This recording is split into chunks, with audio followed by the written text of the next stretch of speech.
18 April 1993 کو صدر غلام اسحاق خان کی جانب سے اپنی حکومت برطرف کیے جانے پر نواز شریف کا مزاحمتی چہرہ پہلی مرتبہ تب سامنے آیا جب انہوں نے قوم سے خطاب میں واشگاف الفاظ میں اعلان کیا کہ میں ڈکٹیشن نہیں لوں گا۔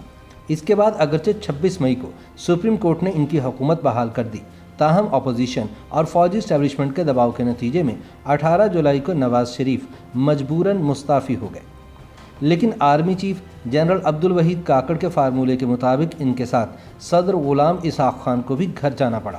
یوں نواز شریف خود تو ڈوبے ہی، لیکن غلام اسحاق خان کو بھی لے ڈوبے۔ صدر غلام اسحاق خان کی جانب سے صدارتی اختیار کے ذریعے آئین کی متنازع شق 58(2)B کے تحت نواز شریف حکومت کی برطرفی کا پروانہ عوام کی اکثریت کے لیے ایک سیاسی دھماکہ تھا، لیکن ملک کے دو بڑوں میں انتہا پر پہنچی ہوئی کشیدگی سے آگاہی رکھنے والے سیاسی حلقوں کے لیے یہ خبر غیر متوقع نہ تھی۔ یاد رہے کہ 17 اپریل کو ٹیلی ویژن پر نشر ہونے والی اپنی لائیو تقریر میں وزیر اعظم نواز شریف نے کسی کمزوری، کوتاہی اور پسپاہی کا مظاہرہ نہ کرنے اور ڈکٹیشن نہ لینے کا اعلان کر کے گویا غلام اسحاق خان اور ان کے بڑوں کے خلاف طبل جنگ بجا دیا تھا۔ دراصل یہ نواز شریف کے مزاحمتی بیانیے کا آغاز تھا، تاہم اگلے ہی روز 18 اپریل 1993 کو صدر غلام اسحاق خان نے نواز شریف کی حکومت کو بدعنوانی، اقربا پروری، مخالفین کو ڈرانے دھمکانے، آئین پاکستان کی خلاف ورزی اور مسلح افواج کی اتھارٹی کو نقصان پہنچانے کے الزامات لگا کر چلتا کر دیا۔ قومی اسمبلی تحلیل کر دی گئی اور 14 جولائی 1993 کو ملک میں نئے عام انتخابات کے انعقاد کا اعلان کیا گیا۔ نواز شریف اس فیصلے کے خلاف سپریم کورٹ چلے گئے۔ عدالت عظمیٰ نے اگرچہ قومی اسمبلی اور نواز شریف کی کابینہ بحال کرنے کا غیر معمولی قدم اٹھایا، لیکن اس فیصلے کے 1.5 ماہ کے اندر ہی نواز شریف اور صدر غلام اسحاق خان کو اپنے عہدوں سے مستعفی ہونا پڑا تھا۔ یہ دونوں فریقین کے درمیان تصادم اور محاذ آرائی کے انتہا پر پہنچ جانے والے ڈرامے کا ڈراپ سین تھا، جو سپریم کورٹ کے فیصلے کے بعد ایک نئے ڈھنگ سے شروع ہوا تھا۔ تب کے چیف جسٹس نسیم حسن شاہ کی سربراہی میں سپریم کورٹ کے 11 رکنی بینچ نے کیس کی سماعت کی اور 5 ہفتوں بعد 26 مئی کو فیصلہ سناتے ہوئے کہا کہ یہ عدالت صدارتی حکم کو خلاف قانون قرار دیتی ہے۔ یوں نواز شریف حکومت بحال ہو گئی۔ یہ واقعات ایسے وقت میں پیش آئے جب نواز شریف حکومت کو اپنی پیش رو بینظیر بھٹو کے برعکس صوبوں میں اپوزیشن کی حکومت کے چیلنج کا سامنا نہ تھا۔ سندھ میں وفاق کی سرپرستی اور سیاسی جوڑ توڑ سے معمولی عددی برتری کی بنیاد پر جام صادق علی بلا مقابلہ وزیر اعلیٰ بن گئے تھے۔ صدر غلام اسحاق خان اور وزیر اعظم نواز شریف میں قدر مشترک ضیاء الحق کی ہمنوائی اور سرپرستی تھی۔ ان دونوں کے مشترکہ ماضی اور سیاسی میراث کی تال میل کو خوشگوار ذاتی تعلق اور مثالی سیاسی نظام کا موجب ہونا چاہیے تھا، مگر حکومت سازی کے دوسرے برس سے ہی کھچاؤ اور بدگمانی کے سائے بڑھتے چلے گئے۔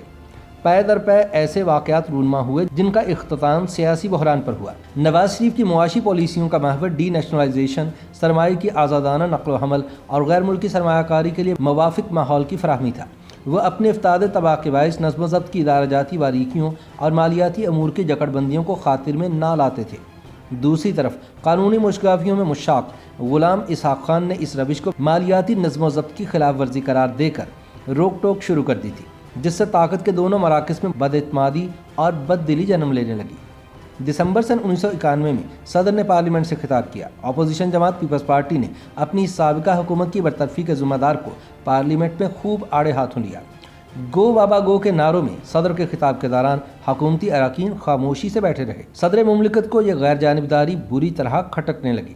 اس واقعے کے کچھ ہی عرصے بعد غلام اسحاق خان کے معتمد خاص جلال حیدر زیدی کو وزیر اعظم نے منصب سے ہٹا دیا، جبکہ بینظیر بھٹو کی حکومت میں غلام اسحاق خان کے نفس ناطقہ صاحبزادہ یعقوب علی خان کو خصوصی اہتمام اور اصرار کے ساتھ وزارت خارجہ کے منصب پر فائز رکھا گیا تھا۔ ان دونوں شخصیات کے ساتھ عزیز منشی اور اعداد خان بھی صدر کے قریب تھے۔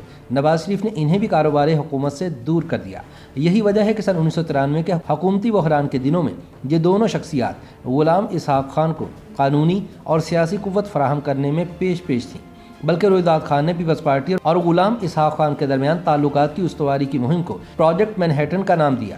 یہیں سے نواز شریف کا غلام اسحاق خان کی انا سے ٹکراؤ کا آغاز ہوا، جس میں شدت آئندہ صدارتی انتخابات کے بارے میں نواز شریف کے طرز عمل سے پیدا ہوئی۔ 1992 کے اواخر میں وزیر اعظم نواز شریف نے کابینہ کے اراکین کو آئندہ صدارتی امیدوار کے بارے میں بحث اور بیانات سے گریز کرنے کی ہدایت کی تھی، لیکن دوسری بار صدارت کے متمنی غلام اسحاق خان کو اس احتیاط اور احتراز میں سازش کی بو آنے لگی۔